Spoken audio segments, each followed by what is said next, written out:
Okie dokie.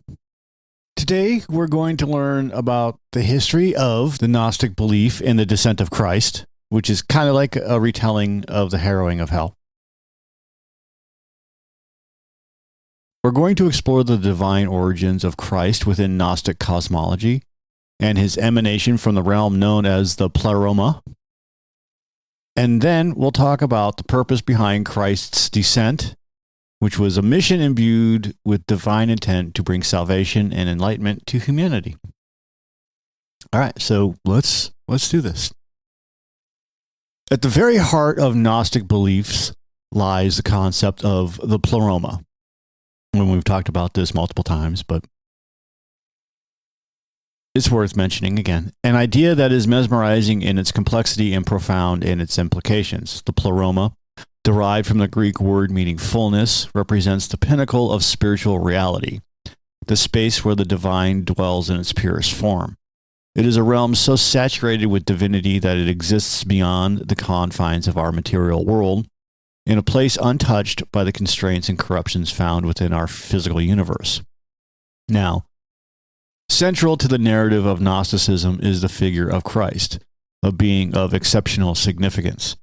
In stark contrast to familiar mainstream Christian teachings, where Christ embodies both the divine and the human nature, Gnostic cosmology emphasizes a different portrayal. And within these texts, Christ stands as a purely divine entity. His existence originates from the Pleroma, the ultimate seat of spiritual power. He's not merely born as humans are into the material world. Instead, he is sent forth emanating from the fullness of the divine. The monad, a term signifying the one or the ultimate divine source, holds a pivotal role in this celestial dispatch. Gnostic theology views the monad as the central point of origin for everything that is pure in spirit. So, from this ultimate source, Christ emerges not as a human being subjected to the limitations of earthly life, but as a divine emissary on a mission unlike any other. His descent from the Pleroma is not by chance, nor is it an ordinary event. Rather, it's a purposeful journey undertaken to achieve something momentous. The imperative that catapults Christ from the ineffable Pleroma to the tangible world is one of unfathomable compassion and intricate design. Human spirits, ensnared in the realm governed by the Demiurge, await their deliverance. They are oblivious to their true spirited ancestry hailing from the Pleroma, and unwittingly they reside in a world that is a shadow of the true radiant reality. So Christ descends. His presence among humanity is unlike any other, his substance untouched by the material domain. His coming embodies the most profound act of cosmic intervention, a mission with the ambition to ring in an era of enlightenment and liberation for all human spirits deceived by the Demiurge. Christ's venture from the Pleroma to our world is an epic crossing, not a mere transaction from one place to another, but a deliberate movement loaded with the promise of divine revelation and the hope of ultimate rescue and restoration.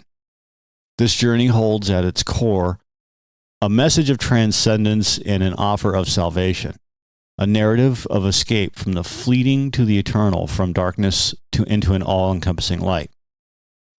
It's a tale that forms the bedrock of Gnostic theology, one that weaves through the very essence of what it means to discover one's own divine heritage and potential.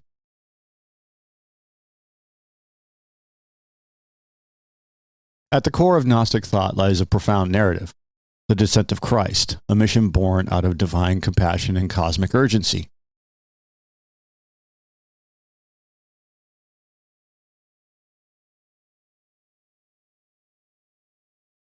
Imagine a world not quite our own, where human spirits are not soaring freely, but are instead confined, chained under the stifling authority of a being known as the Demiurge.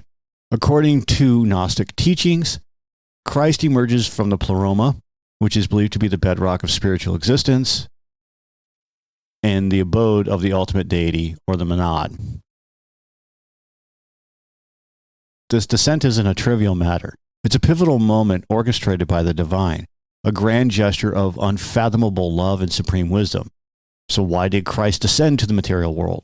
Well, his journey across the realm serves as a purpose of utmost importance, the liberation and enlightenment of human spirits ensnared within a world of illusion. A world fashioned by the Demiurge. The Demiurge, seen by the Gnostics as a false god or pretender, has created a reality that is a shadowy imitation of the true spiritual realms. It is a reality that is impermanent and deceptive, a labyrinth designed to obscure the spirit's ability to perceive its true origin and destiny. In this plane of existence, human spirits find themselves forgetting their noble heritage, unaware of the divine spark hidden within them, a spark emanating from the Pleroma itself.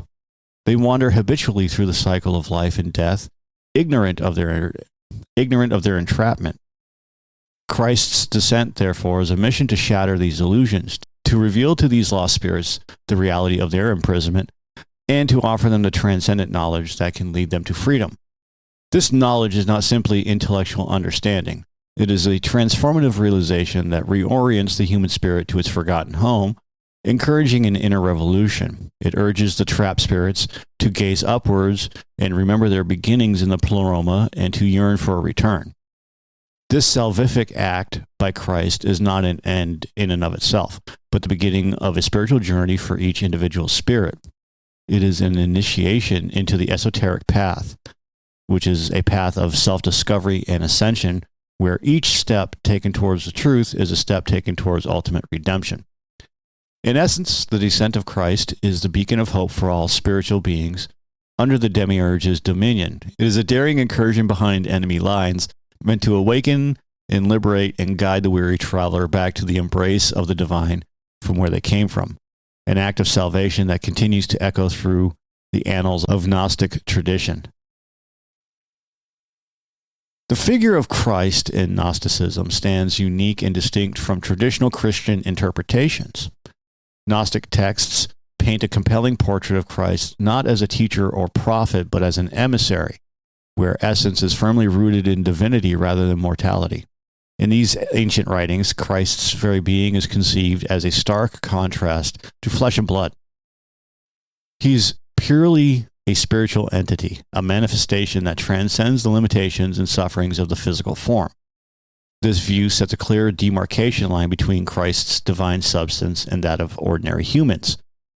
It's essential to note that this Gnostic Christ does not partake in human nature the way traditional Christianity proposes.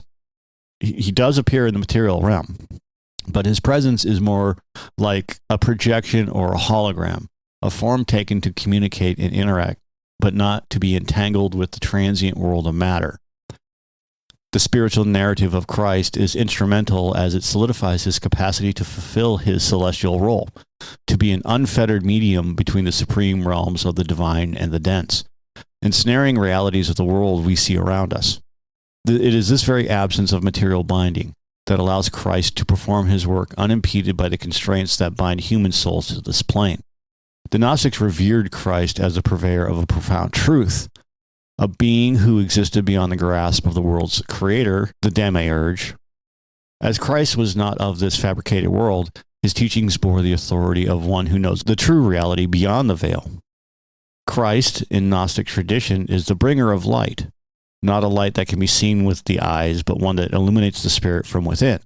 His role is not simply to model righteousness, but to actively liberate the human spirit from the confines of ignorance and lead it towards a direct experience with the divine. Gnostic Christ does not ask for worship or ritualistic devotion. He beckons us towards a path of self-realization and discovery, reassuring that within each of us burns the same divine spark that animates his own unearthly existence. Gnosis is more than mere knowledge. It's a revelatory and transformative insight that holds the key to transcending the limitations of the material world. Gnostic Christ, heralded as a harbinger of this profound wisdom, is unlike any earthly teacher. His teachings were not about adhering to outward rituals or dogmas. Instead, they were an invitation to recognize and awaken the divine spark that lies dormant within the soul of every human being. This divine spark is seen as a fragment of the Pleroma, the fullness of the divine trapped within the material body. Through Christ's impartation of Gnosis, individuals are offered a way to unlock the deeper truth about their existence. It is an existential map that charts the origin of one's spirit, the nature of its entrapment by the Demiurge, and the path towards spiritual liberation and return to the Pleroma. His message reverberates as a call to inner transformation, enabling one to experience a profound connection with the divine source. But this path is far from a passive one. It requires a sincere and often intense journey of self-discovery and recognition of the world's illusions. Christ provides the knowledge, but the work of salvation is both intimate and personal, taking place within the innermost depths of a person's being. The awakening induced by Gnosis is likened to a light piercing through the shroud of ignorance. It's a moment of realization where the spirit recognizes its true origin and potential, birthing an inner change that can lead to liberation from the material realm's fetters. To the Gnostics, Christ's introduction of Gnosis was the ultimate act of salvation, not through atonement of sins in the traditional sense, but by empowering each individual with the ability to traverse the path of spiritual return to the divine of their own accord. So his descent becomes a beacon of hope, igniting the inner light of divine recognition and guiding the spirits toward their ultimate home. In Gnostic theology, the figure of the Demiurge emerges as a powerful but misleading entity. This being, along with his subordinates, known as archons, impose a shroud of ignorance upon human spirits. They are depicted as gatekeepers, enforcing blindness to the divine spark within each person, which hinders spiritual enlightenment and ascension. Enter Christ, the divine emissary from the Pleroma, embodying the profound mission of challenging the status quo. Unlike the spread of common religious teachings through public preaching, Christ's approach is one of subversive enlightenment. He navigates the barriers set by the Demiurge, wielding knowledge as his weapon to contradict the illusions fostered in the material realm. The teachings of Christ expose the Demiurge's folly and ignorance that is not merely a lack of wisdom, but a deliberate shroud that keeps human spirits captive. For the Gnostics, Christ's revelations are akin to a whisper of truth amidst overpowering falsehoods, a disruptive force challenging and confounding the archon's grip on human reality. Christ's persistent opposition serves to unravel the illusion of the deception created by the Demiurge, revealing the deeper spiritual truths of existence. His message is very clear. What is seen is not all there is, and the authority of the material rulers is transient and deceptive. The knowledge imparted by Christ to those who would listen, those who would see beyond the superficial, becomes the catalyst for an inner transformation, a rekindling of the lost connection with the divine. Recognizing one's spiritual heritage and breaking free from the Demiurge's control is the cornerstone of Christ's intervention. It is a categorical confrontation that sets the stage for what comes next, the personal awakening and the individual's journey back to the spiritual origins from which they have become disconnected. The Gnostic texts depict the struggle not just as Christ's solo endeavor, but as an archetypal voyage that echoes in the hearts of all who speak the truth. It offers a path that, although fraught with obstacles, holds the promise of liberation from the constraints of a reality that is at once both physical and profound. So now our focus shifts to the profound and esoteric journey of the soul within Gnostic thought. This voyage is no simple trek. It's an awakening, an ascent from the shadows of ignorance into the luminance of enlightenment. What sparks this profound tradition is the Gnosis, the secret knowledge imparted by Christ, which kindles the divine spark trapped within the human spirit. As the soul stirs, it recognizes the falseness of the material world, and a longing ignites within to return to the Pleroma. The ascent, however, is not without its challenges. The soul must navigate through the mazes constructed by the Demiurge and his minions, who exert their control over the material realm. These entities are the custodians of deception, standing guard over the soul's imprisonment, ensuring that it remains shackled to the material plane's illusion. Each step of the soul's journey is a battle, a test of resilience against the archon's stratagems. As the soul advances, it sheds layers of ignorance and embraces strands of esoteric wisdom, steadily regaining its spiritual freedom and power. The teachings of Christ serve as guidance, illuminating the path that slices through the darkness, revealing the way beyond the celestial barriers erected by the Demiurge. This pilgrimage is not merely an individual endeavor. It holds a collective resonance. As each soul makes its ascent, It distributes to the overall movement toward the grand consummation, a future moment in which all spirits will break free from the fetters of material existence. In this envisaged future, every enlightened spirit shall find ultimate unity, a harmonious conjunction with the divine source. This hope, the promise of eventual return and restoration, underpins the very essence of the Gnostic journey of the soul, an odyssey that begins with captivity and leads to liberation, taking humanity's fragmented existence and uniting it in whole with the divine. All right, that's all I got for today. Thanks for listening. If you like it, hit that subscribe button for us. If you don't like it, that's okay too. Other than that, have a great day.